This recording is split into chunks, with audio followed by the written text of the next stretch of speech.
Hai guys, welcome back to Six Last Podcast. Di tema 3 kali ini, kita akan bahas mengenai pekerjaan masa depan. Sebelum kita mulai, jangan lupa pencet tombol like dan subscribe-nya ya. Yuk kita saksikan.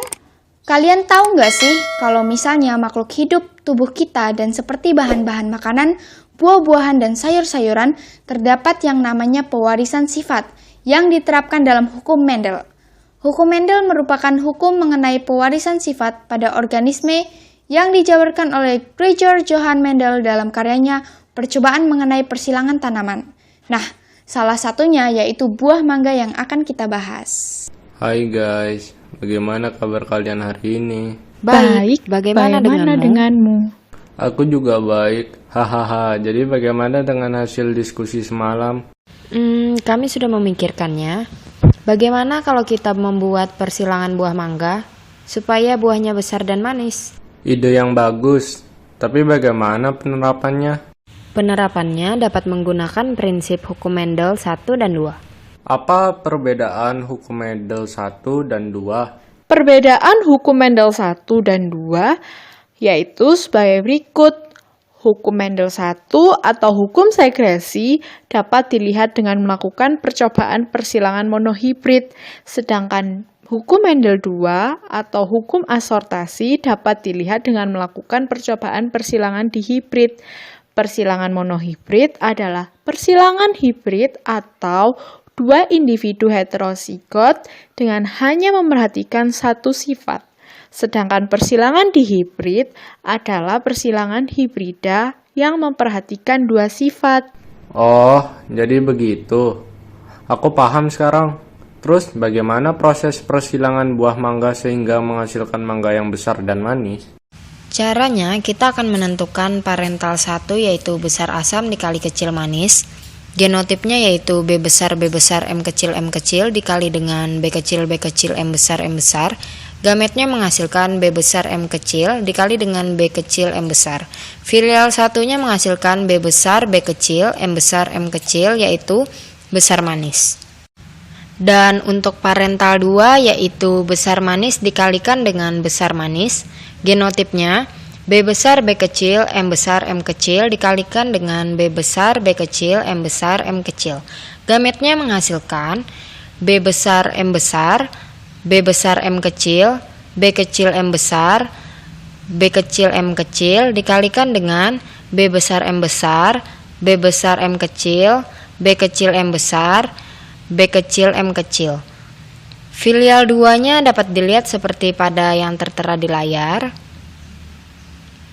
Kemudian perbandingan genotip F2-nya juga bisa dilihat pada layar. Perbandingan fenotip F2 juga bisa dilihat pada layar.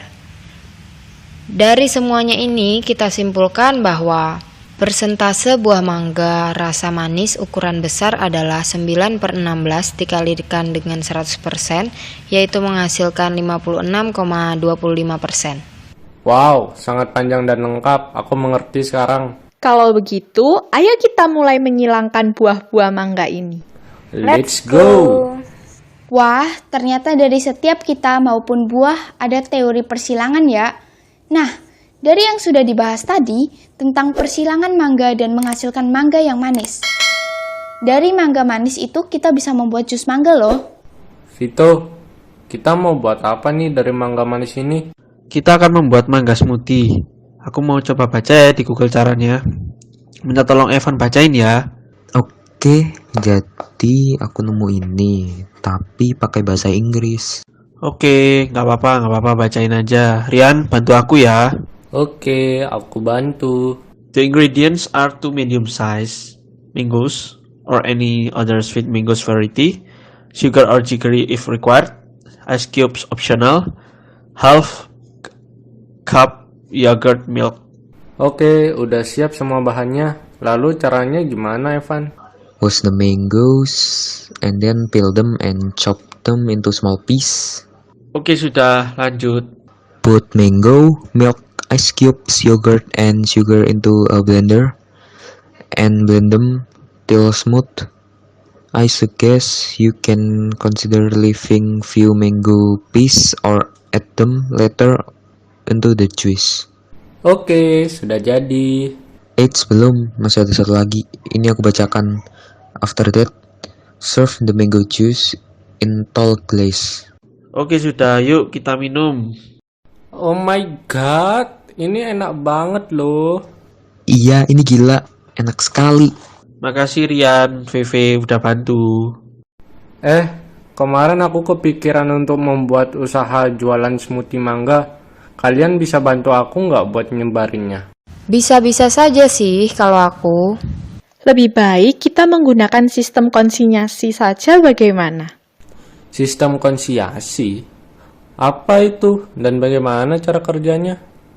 Sistem penjualan konsinyasi merupakan salah satu sistem transaksi penjualan di mana terdapat suatu perjanjian antara kedua belah pihak yang berisi penyerahan barang atau produk dari pihak pertama atau pemilik barang kepada pihak kedua atau pemilik toko untuk menjualkan kembali kepada konsumen dengan harga dan syarat yang sudah diatur di dalam perjanjian. Memangnya apa saja sih keuntungan dari sistem konsinyasi? Keuntungannya yaitu yang pertama, tidak direpotkan dengan urusan penjualan atau promosi. Yang kedua, lebih bebas menentukan toko yang bisa diajak bekerja sama. Yang ketiga, tidak memerlukan tenaga pemasaran yang selalu siaga mengurusi produknya. Yang keempat, bisa lebih fokus untuk meningkatkan produksi dan kualitas produknya. Oh, begitu. Lumayan menarik juga caranya dan sepertinya akan lebih menguntungkan. Iya betul, orang tuaku kan punya toko yang lumayan, hehehe. Nah, ide bagus tuh. Keesokan harinya, Jadi gimana? Mau nitipin barang dagangan? Iya om, nanti keuntungan buat om diambil dari harga barang saya dan ditambah untung yang om mau. Berapa harga barang jualan kamu? Satu gelas harganya 12.000 om dan totalnya ada 20 gelas. Oke, saya akan pasang harga 13.000 per gelasnya. Baik om, selagi sama-sama menguntungkan mari kita jalani. Guys, kalian pada tahu nggak apa sih pentingnya suatu pekerjaan menurut agama Katolik? Tuhan berfirman, "Baiklah kita menjadikan manusia menurut gambar dan rupa kita, supaya mereka berkuasa atas ikan-ikan di laut dan burung-burung di udara, dan atas ternak, dan atas seluruh bumi, dan atas segala binatang melata yang merayap di bumi." Dengan begitu, maka benarlah jika bekerja itu merupakan panggilan hidup manusia, karena manusia merupakan gambar dan rupa Allah sendiri, supaya manusia dapat berkuasa atas alam ciptaan Tuhan. Namun, di masa pandemi seperti ini, lapangan pekerjaan semakin berkurang, sehingga banyak pekerja yang kehilangan pekerjaannya. Kondisi seperti ini sangat memprihatinkan untuk kemajuan bangsa dan negara kita. Sebagai umat Allah yang kehilangan pekerjaan, kita harus pantang menyerah dan terus bekerja di ladangnya Tuhan. Tetapi, jika kita masih bisa bekerja di era pandemi ini, kita harus bersyukur. Sebab, banyak orang di luar sana yang tidak mendapatkan pekerjaan, bahkan banyak anak-anak yang tidak dapat sekolah karena krisis ekonomi keluarga dan lain sebagainya. Iya, bener banget. Dan juga, jika kita mempunyai rezeki lebih, boleh dong kita membantu orang yang sangat membutuhkan. Misalnya dalam bentuk sembako, uang, dan lain-lain. Terlebihnya untuk membantu dalam doa. Jangan lupa, dalam menjalankan tugas kita perlu menerapkan nilai-nilai agama juga ya teman-teman. Contohnya seperti kejujuran, keadilan, menghormati orang lain, dan sebagainya. Agar pembangunan bangsa dan kesejahteraan bangsa dapat terwujud dengan baik dan benar. Kita sebagai umat Tuhan juga harus menghormati negara dan orang lain seperti kita menghormati Tuhan. Seperti kita harus mengutamakan kepentingan bersama di atas kepentingan pribadi dan jangan egois mau menang sendiri. Aku mau melamar pekerjaan nih. Kemarin aku ada baca di koran kalau ada lowongan pekerjaan dari perusahaan Amor. Wah, bagus dong. Sebaiknya kamu mencoba melamar kerja di situ. Tapi aku harus membuat surat lamaran pekerjaan dulu dong. Sedangkan aku bingung membuatnya gimana. Itu mudah sekali. Biar aku bantu sini. Mulai dari pertama, kamu harus membuat tempat dan tanggal surat.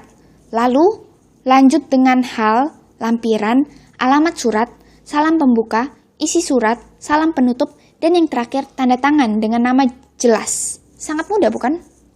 Iya juga sih, cuma nanti kalau aku masih bingung aku boleh tanya kamu ya. Oke, boleh banget. Sudah di ujung tema 3 aja nih. Semoga podcast kita dapat terus bermanfaat dan terus berkembang ya teman-teman. Sekian dari kami, jangan lupa tinggalkan jejak like, komen, dan subscribe. Terima kasih.